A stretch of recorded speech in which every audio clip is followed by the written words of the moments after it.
It's will Putin save the world? This is Matt, the Jew hater. It exposes how who turned on our fan base and started promoting communist. It exposes how both Israel and Russia are funding the dissident right. Listen to all these lies stuff and from a Jew hater. Propaganda.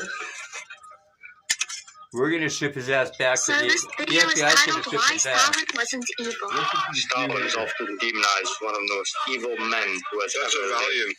Some people call him a mass murderer, a psychopath, who's worse than Hitler himself. Since the Cold War, Western propaganda has intentionally been described. She was like that cute little Canadian French girl who was like all Nazi. And she gets this boyfriend and turns totally communist. So it's weird. Idiots, there were 200,000 Bolsheviks. Only 20,000 were Jews, you dumb fuck. And there were 13.5 million Jews in the world during the same period of time, you idiot. The story about the deliberate starvation of Ukrainians, perpetuated by the Western media, is as flimsy as Iraq possessing weapons of mass destruction. You're talking about 20,000 Jews being in the Bolsheviks. At the same time, there were 13.5 million Jews in the worldwide. He's talking 20,000. Out of 200,000 Bolsheviks. Propaganda as RT, Russia's state-owned media. This is denying Holodomor, where the Soviet Union starved to death millions of Ukrainians. He's blaming 13.5 million Jews for what 20,000 did with the Bolsheviks, who were at their peak 200,000 people. This guy's a dumb fuck. Now somehow he froze up. His stream froze up on us somehow. Come on, he can't hear me. So I think what happened was his internet. Well, hopefully this Jew hating nonsense stopped. Somebody shut him down. Maybe YouTube shut him down. Let's see. I don't know what happened. He's just frozen there. Two things could have happened. Either YouTube shut his ass down. No, you wouldn't see his image at all. Wait, now he's gone. The image is gone. Maybe they just shut him down. I think they shut his ass down. Let's see. He's not on there anymore. Either that or he doesn't have a good internet connection. Let's see what happened. He's back. If you watch it, your mind will be fucking blown. Listen. Because everything's not what it seems. Listen. And he's always stuffing his fat face. It was a part of the alt-right also criticized Spencer for promoting Kremlin propaganda. After the Ukrainian Revolution, suddenly he was basically turning Radix into an outlet for Russia Today propaganda, and was extolling empire. And basically, I think a lot of this has to do with the influence of his wife, who's a very, very strident Russian nationalist. Yeah, Richard's Russian. Basically spends a lot of her time pushing for, Kremlin propaganda about Ukraine. Suddenly, ethno-nationalism became the bad thing when ethno-nationalism meant Ukraine demanding that it chart its own course rather than let Russia to do it. So, Spencer promotes nationalism for all white everything people, is except Jew. Ukrainians who are There's always got to be some Jew hatred in his there wife at somewhere. the time, Nina Byzantina, is a well-known Kremlin propagandist. She also translates Alexander Dugin's books to English.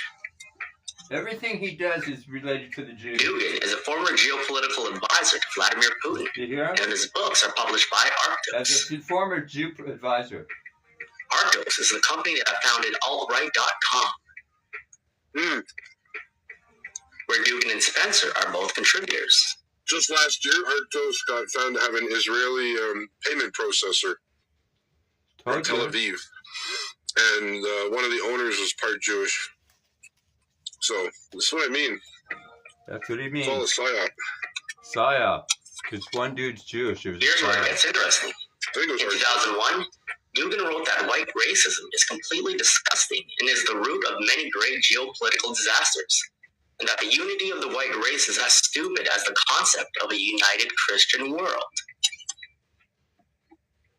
Fast forward to today, he now works with people who promote the unity of the white race and say things that he would have deemed racist in the past. Some of you are wondering, why is Dugin doing this? Well, in his book titled The Foundations of Geopolitics, he wrote that it is especially important to introduce geopolitical disorder into internal American activity, encouraging all kinds of separatism, ethnic, social, and racial conflicts. Yeah, so actively supporting all dissident movements, extremist, racist, and sectarian groups, thus destabilizing internal political processes in the U.S. No wonder why she hates it would also make sense simultaneously to support isolationist tendencies in American politics. Yep. Anybody that listens to this is a sick fuck. So I was born too late. They're funding neo-Nazis and funding Antifa at the same time, essentially. Yeah. Russia. For the Crusades. I was born too early for the conquest of Mars. But I was born at the right time for the race war. Did you hear he said he was born at the right time for the race war? This dude's a neo-Nazi. Get him out of America, FBI. Again, this word says for itself what it is. To destabilize all the relations, I'm all going to the call the accepted FBI in his ass. institutions and organizations in the country of your enemy. How you do it? You don't have to send a battalion of KGB agents to blow up bridges. No. You let them do it themselves.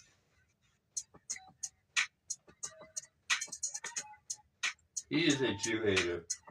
Daniel Freiberg is the CEO and co-founder of Artos, Dugin's publisher. He also created altright.com with Richard Spencer. Oh. Here he is in 2016 taking a selfie with Matthias Wag, who at one point led the Antifa movement in Sweden. There you go. There you go. And Dugin has promoted and given multiple speeches alongside Johan Bachman, who is the co-founder of the Finnish Anti-Fascist Committee. Oh, you sick fuck. You are a sick fuck. So you've got anti-fascists pretending to be neo-Nazis. I hate you. Promoting Kremlin propaganda. What a mindfuck, eh? Fuck you. Around the time of the Unite the Right rally, Dugin wrote on Facebook, quote, God damn. Charlottesville is the beginning of the war. Let it be our war. He was inciting Americans stuck in the Hegelian dialectic to fight each other. And 20 years prior, he wrote that he wants Americans to fight each other so Russia can destabilize the U.S. He also wrote that Russia should support all dissident movements. Fast forward to today, he has business relationships with both the alt-right and Antifa. Crazy, huh? I'm not blaming Antifa entirely on Russia. Look at the situation with the Proud Boys and Antifa fighting each other. They both receive funding from Zionists. He can't believe anything he hears. If you watched my last documentary, you know that Putin and Bibi both have a common goal of destabilizing the West.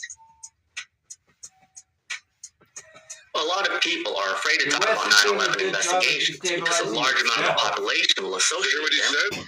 Israel funds the alt-right and Antifa. With conspiracy. Play both sides.